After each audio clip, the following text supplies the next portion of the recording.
নানা ছাত্র বিক্ষোভে ছিলেন সক্রিয়। বিক্ষোভরত শিক্ষার্থীদের করতেন উজ্জীবিত। বিনামূল্যে শিক্ষা নিশ্চিত করার দাবি জানাতেন এই তরুণ। নাম গ্যাব্রিয়েল বরিক। ছাত্র আন্দোলনের এ তরুণী একসময় পৌঁছেছেন ক্ষমতার কেন্দ্রে। গ্যাব্রিয়েল বরিক 2022 সালের মার্চে দায়িত্ব নেন চিলির সর্বকনিষ্ঠ প্রেসিডেন্ট হিসেবে।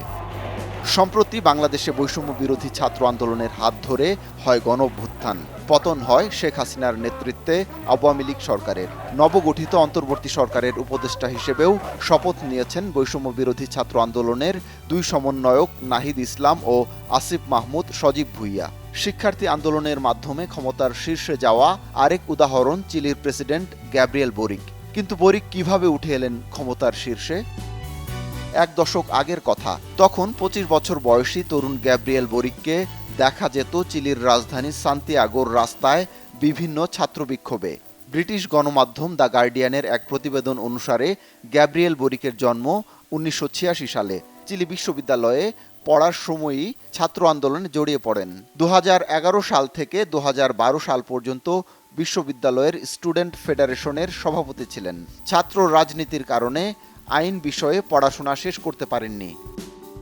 2013 সালে চিলির কংগ্রেসের নিম্নকক্ষে অনুষ্ঠিত নির্বাচনে জয় পান বরিক এবং 2 মেয়াদে ডেপুটি হিসেবে দায়িত্ব পালন করেন।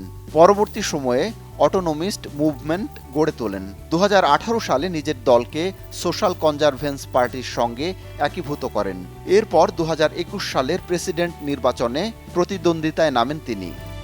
2021 সালের প্রেসিডেন্ট নির্বাচনে অংশ নিতে দলীয় প্রার্থী বাছাইয়ের প্রাথমিক পর্বে দানিয়েল ইয়াদুয়ের বিরুদ্ধে জয় পান তরুণ নেতা বরিক।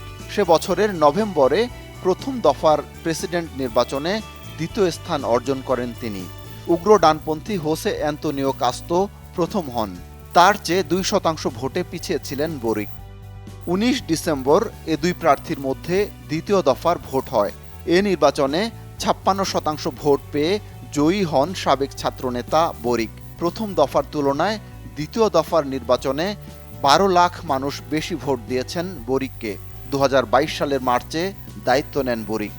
বরিক চিলির অর্থনৈতিক ব্যবস্থায় সংস্কার আনতে চেয়েছিলেন।